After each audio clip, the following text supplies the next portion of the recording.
오세훈 당선인은 대권 발판을 확보했습니다.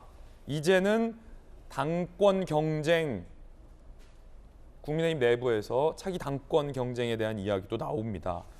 신기한 일입니다. 오늘 한 언론의 시각이기도 한데 대선에서 진 민주당은 오히려 막 큰 목소리가 불거져 나오는데 대선에서 크게 승리한 국민의힘은 오히려 고개를 숙이고 있다라는 한 보도도 나옵니다. 비단 이 분석은 윤석열 대통령에게도 예외가 아닙니다. 대통령이 되고 여당이 크게 승리한 첫 선거 결과인데 대통령이 소위 말해서 어퍼컷 할 줄 알았는데 이런 얘기를 조금 전 출근길에 했습니다. 들어보시죠. 지방선거로 국정 운영 동력이 확보됐다는 평가가 많은데 어떻게 보실까요? 여러분 지금 집에 창문이 흔들리고 마당에 나뭇가지가 흔들리는 거 못 느끼십니까? 지금 우리 경제 위기를 비롯한 태풍 번역에 우리 마당이 들어와 있습니다. 정당의 정치적 승리를 입에 담을 그런 상황이 아닙니다. 대통령의 조금 전 발언은 의외였습니다. 선거 승리에 대한 어떠한 코멘트도 없었습니다. 지금 선거 얘기할 때가 아니다.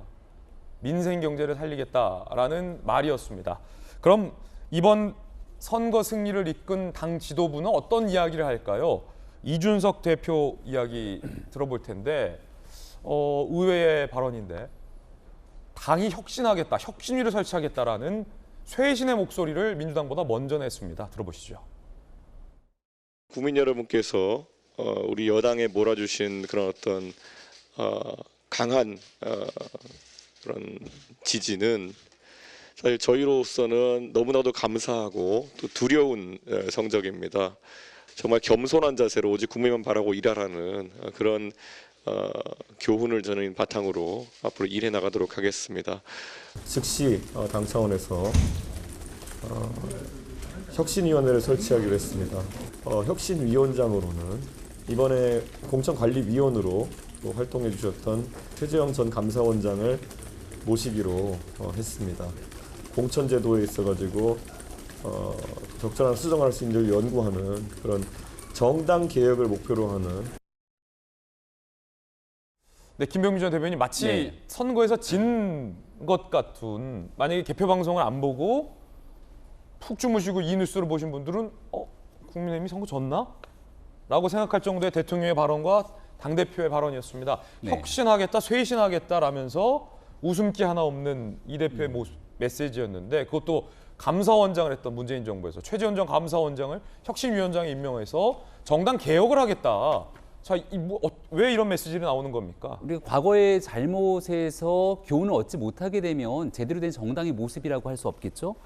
2020년 총선에서 당시 미래통합당이 대패를 하게 됩니다. 저는 그 당시에 잊을 수 없었던 한 장면이 있는데 선거 낙선하고 굉장히 마음이 아파서 어찌할 바를 몰라 하고 있을 때 다음날 조간신문 뉴스에 최강욱 의원의 발언이었던가요? 세상 변하는 거 느끼게 해주겠다 라고 얘기하면서 180녀석 거대 여당의 오만한 모습이 상임위원장 전체를 석권하고 그대로 일사천리로 임대차 3법 등 할 수 있는 모든 것들을 민주당이 다 해나가는 모습을 지켜봤을 겁니다. 그리고 불과 얼마 되지 않아서 정권 교체가 이루어지게 됐죠. 민심의 파도는 그처럼 무서운 일이라고 저희는 생각을 합니다. 이번 지방선거에서 윤석열 정부가 그리고 국민의힘이 잘해서 정말 잘해서 박수치고 국민들께서 이 자리 모아준 게 아니라는 것을 국민의힘의 당원들 그리고 지금 현재 대통령실에 있는 관계자 모두 알고 있을 겁니다. 5월 10일 새롭게 출범한 정부가 이제 한 달이 채 되지 않았는데 여기서 한번 힘껏 일해보라고 기회를 준 거거든요. 대한민국 경제 지금 심각한 위기 상황에 처해져 있습니다. 물가는 계속해서 올라가고 있고 부동산 잡겠다고 말씀을 드렸지만 공급을 확대하려고 하면 부동산 값이 올라가려고 하는 그런 기미가 보이고 있기 때문에 공급 확대와 부동산 값 안정이라고 하는 두 마리 토끼를 잡기 위해서 굉장히 노력을 할 수밖에 없고 서민경제 코로나 위기 이후로 아직까지 제대로 회복되지 못하고 있는 상황에서 손실보전금을 지급하긴 했지만 이것만으로 나락에 떨어져 있는 경제를 다시 회복시키기에는 갈 길이 멀죠.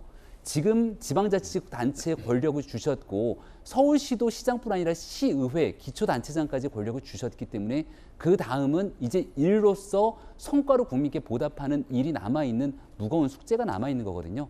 여기에 대해서 더 차분하고 더 겸허하게 나아가야 되는 일들에 대한 언급을 한 것이지 민주당이 자중질환에 빠져 있기 때문에 우리가 먼저 선점해서 이렇게 정치적인 메시지를 던졌다라고 평가하고 싶지는 않습니다. 예. 근데 김병민 대변인 너무 이제 정답을 말씀해 주셨는데 저는 저거 보면서 솔직히 이준석 대표 좀 너무한 거 아닌가 이 대표 생각했어요. 너무하다. 왜요? 약간 이 민주당에서 보시기에 얼마나 좀 얄밉겠습니까? 아니 선거에서 진 정당이 혁신이라는 키워드를 그래도 갖고 나와야 되는데 이것마저 국민의힘이 선점해버렸거든요. 그래서 미리 얄밉게. 약간 조금 이제 민주당 지지하시는 분들이라면 조금 얄미울 수 있지 않을까 하는 생각도 들고 다만 이제 제가 이준석 대표 마음을 좀 이해를 하는 거는 이준석 대표가 취임하고 국민의힘을 훨씬 더 젊게 개혁할 거라는 이런 여러 바람들이 있었는데 예.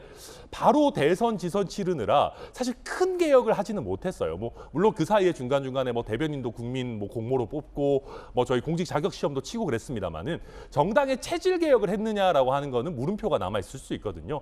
그래서 이제는 큰 선거들을 치렀으니까 저희 국민의힘도 한번 근본적인 개혁을 해보겠다 이런 취지 아닌가 이렇게 해석은 됩니다. 예.